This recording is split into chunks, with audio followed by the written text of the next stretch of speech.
The one, the only, part of the pride of St. Louis, Pat Liston joins us today. Yes, from Mama's Pride. I'm sorry my voice sounds a little, getting over sick. The problem is it works. Other than that, everything's fine. Stay out of this, Pat. So, Pat, you're here. You have a book, 13 Notes to Life. What does it mean? What a great title. The 13 Notes to Life came from an older gentleman by the name of Mr. Waterhouse. And his son, Billy, used to own a place called the Waterhouse down in Manchester. And I used to go in there all the time, especially back in the day when we were touring. And I knew Mr. Waterhouse real well. He was an old electrician. And he was sitting there one day, and he had like a piano or something at home, I don't know. And he said, it's really funny, Pat. And I was like, what's that, Mr. Waterhouse? He said, if you include the octave, there's only 13 notes. And all the songs from Bach to the Beatles has been written with only 13 notes. He said, that's amazing. And he just said there, and here I'd been to music college. Here I'm the big rock star, and I'm like going, oh my God, I'd never really thought of that, you know? Yeah. And it stunned me. Well, amid all my myriad of stories, it was one of the ones that I had told my wife. And the original title I was going to put on this was 50 Years of Music, because that was about the time frame. And she said, well, you did not want this book to sound like you were cashing it in. She says, to me, 50 years sounds like a milestone. It's like I'm done. And I'm like, because she was right. I got to write another one and every I 50 said, years. now I got to come, now I got to come up with Change a title. cover. She said, what about the story about Mr. Waterhouse? She says, call the book 13 Notes to Life. Why don't you just admit Dawn wrote the book? Didn't she? Basically, yeah. wrote the book. She's my ghostwriter. Yeah. Now, speaking of Dawn, such a young, beautiful, talented, smart Yes. person. Explain that. Well, Yeah. he's What is hot. she He's doing a hot with rock me? star. There are probably those days that she asked herself that question. She is a wonderful person, and you're very fortunate. I am How'd you blessed. find her? Did she find you? We found each other, and it was magic, right? And I always heard that stuff in movies and books and stuff, but it really was. She was like my soulmate, and I knew it. I knew it, and it truly, we've been together about 10 years now, and it's really only gotten better. I mean, we've gotten 10 years, closer. wow, I didn't know that. And she's, I don't just love her to death. She's my best friend, far and away. Yeah. Well, it shows. It shows, especially when I hit on her. Exactly. And it definitely And she shows. says, I'm with him. I'm still with him. Exactly. Bam. I go back to Joy. Yeah.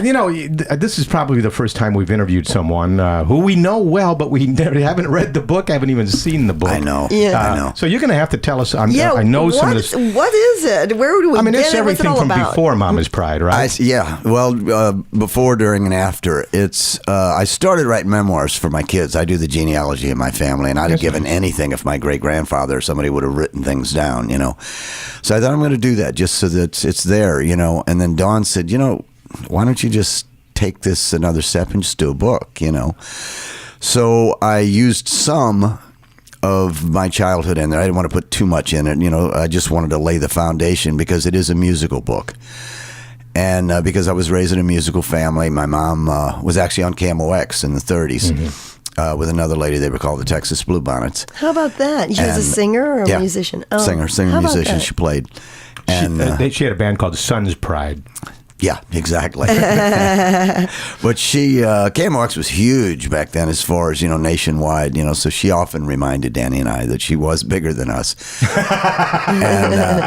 And she was probably right. She didn't tour with Alice Cooper, though. So. No, she certainly didn't. Is this do you talk about Mama's Pride and the events of your life in the band? I start with my childhood, my music, and then actually I talk about all the bands I played with as a kid, and I mentioned as many names as I could remember, just because people like to hear their name, or see their name in print. And one more person to buy the book. Exactly, and their families and their kids and everything, So there's a method to it. But, and then obviously, I was in California. I moved out there in '69, so I had a record deal with a small company and was with a band. I was touring a lot before Mama's Pride. A lot of people didn't, they think that I just... Was Danny with you on that or no. what? Really? Danny, no, he was just a kid, Oh, wow. So what point, because, I always look at brothers and sister family kind of groups and I think it's so nice. It's so nice to see, but you wonder, how does that dynamic work? Who approached who? How did you ever... Well, Mom taught me how to play, and Danny actually learned how to play. I used to give guitar. Danny's 5 years younger than me, so now it doesn't make much difference. But at that age, it's a big difference. And I would give guitar lessons, and Danny would watch me teaching guitar, and I didn't even know this 2 years later, and that's how he learned to play guitar, because he started doing that, but then he started playing drums. A guy in our neighborhood, a guy named Danny Miller, years ago at a party, had bought this kid had a set of drums, and he was selling them for like $30, which was a fair amount of money for a teenager at that time. And this guy bought those drums and gave them to my brother. So he learned how to play drums, and I was actually with an R&B group in the 60s, and Danny played drums for us for a little while. And then when I moved to California in 69, Danny started playing bass, and then he met Max Baker and switched to guitar, and he was in a group called Doc Savage with Max Baker. Yeah. And on one of my trips back, I'd come back at Christmas time, I went to see Danny play, and I was really impressed with he and Max. And I was ready to do something different. The group I was with, they were older guys, and they wanted to do a show thing, the Vegas type, and I just didn't want to do that. And they were great. They taught me a ton, because a show is a show. I don't care if it's Vegas or Alice Cooper or whoever. Performing and entertaining people is all the same. It's all relative. So they taught me a ton, But when I came back to St. Louis, Danny and Max and I, after one of their gigs, came back to my mom's house in the basement, and we sat for at least 5, maybe 6 hours just singing and playing. And the harmonies is what got me. Whoa. The harmonies were stellar. Wow. Too bad you don't have a recording of that session. I know. Yeah. I have a picture, but I don't have a recording. Now, you played with, you toured with Marshall Tucker, you toured with Charlie Daniels, you toured with Leonard Skinner.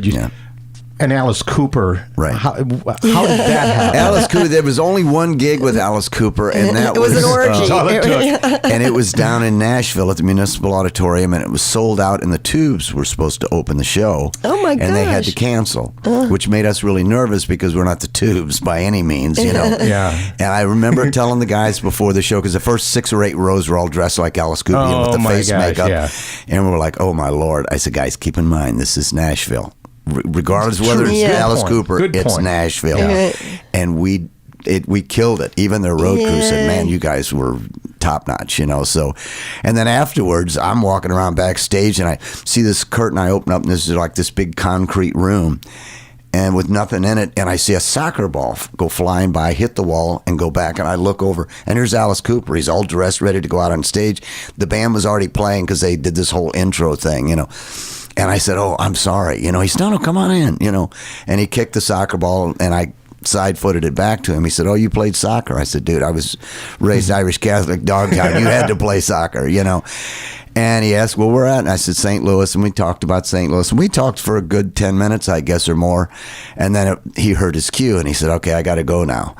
And he left, and then I was standing in this big concrete room at a soccer ball thinking, wow, I just kicked soccer with Alice Cooper, That's a story. All of your stories are good, and you tell a lot of them on stage. Yeah. And you kind of make that part of you. Part of what when I do the solo stuff. If it's the right room, some rooms are just not designed for that, but like the Wolf out there in Baldwin. And you'll be there this Thursday. Yes. Yeah, for a book signing. Yes. Okay. It was supposed to be Saturday, but the weather was so lousy, right, nobody could get out. So we're going to do it Thursday. But people do listen to the stories there, so I tell a lot of stories about the different songs. Why and you I wrote tell them. ones that aren't in the book as well, right? I do. I have too many stories. The book would look like War and Peace if I put them all. And my wife insisted. She said, "No, save some." Save some for they have to come see alive. Book 2, right? Or if this does well, you go to the next 50 years. Next 13 notes.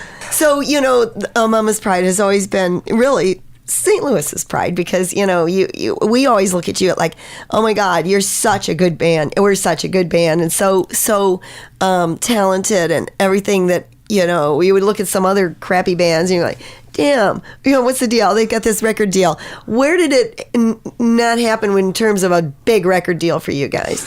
Well, Mama's Pride started in St. Louis in 74, but we started in 72. Because when I put the band together in 72, I took Danny and Max, Mike Gordon on drums, Gary Bourgeois on bass, and took them immediately back to California where I was living, because I knew we wouldn't stay together if we stayed here, you know. And we played 2 years, 6 nights a week, 5 to 7 hours a night sometimes if it was after hours.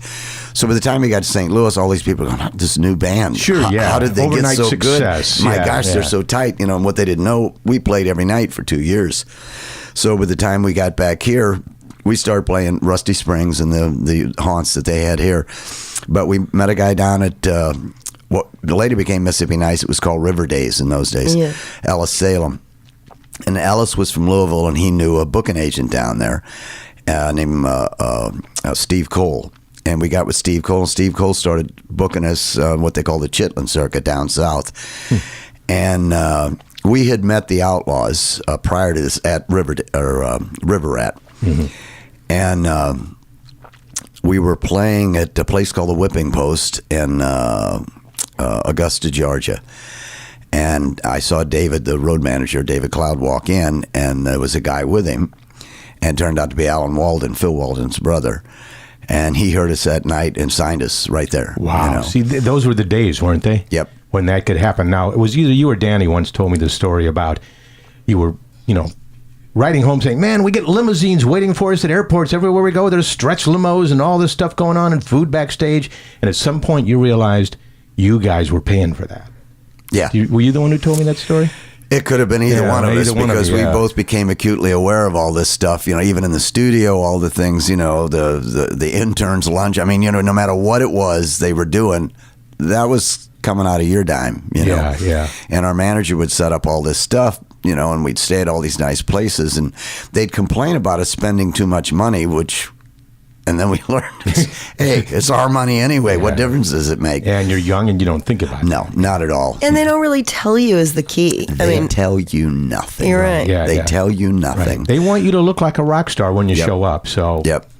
And you just have no idea that all of that, every nickel of that, they get, like with the records, you know, you'd get it like $1 as an artist, you know, split between 6 guys, and they got all the rest. But all that other stuff came out of your dollar. Came out of your dollar. Nothing right? came out of them. It's all in the contract. In the all fine they print did was they took the risk, and there's something to be said for that. Yeah, right, true. But they, even our manager, you know, not that he was a bad guy, it's just he didn't really tell us anything.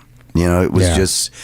Do you think he knew? Oh, of course he knew. Well, that's too bad. Here you are now, 30, 40 years later. You're probably one of the hardest working musicians and artists in St. Louis. You're out there. People can walk up to you, talk to you.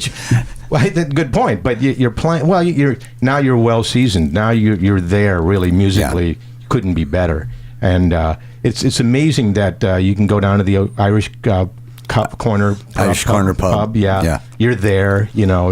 Yeah, I'm there. I'm there a lot. Oh, you're there New Year's Eve. New Year's Eve. You're yes, there New Year's Eve. Yeah. That's appropriate. I don't do New Year's Eve. I would own Biddy. You're doing that because your wife Biddy has to work that owns New Year's the place, Eve, and my wife who works there as well. But Biddy is a wonderful woman, and we've done a lot there. And she's just the sweetest. She's salt of the earth, and she's the only one that I would do a New Year's Eve for. Mm-hmm. Well, that's a great way to spend New Year's Eve. Yes, much more laid back New Year's Eve. Now, this Thursday, I mentioned you're at the Wolf in Baldwin. Right. Do you have any other book signings coming up you want to plug? You know, I don't. I'm. Where is it? Friday, we're at the Naked Vine out in Chesterfield. Oh, okay, good. You know, and what I'll hours be doing do you know? books. That's Naked Vines from 8 to 11. Okay. Well, Pat, thank you so much for coming so by and good to have you. sharing a couple of the stories with us. Wow, thank you. And I love your shirt. Thank you. The book is called 13 Notes to Life from Pat Liston. Look for it. It's a great Christmas gift and not too late to do that. Where can you buy it? Right now, it's off of my website. Perfect. PatListon.com. Yep, very easy. Easy enough to remember. That's for me, so I won't forget. Thanks, Pat. Thank you. And thanks to Abusi Maselli Insurance. They're continuously working to provide individual coverage you require. They made our segment possible today through their generosity. They also handle commercial, life, and health insurance. Contact Tina Maselli at 314-832-6667.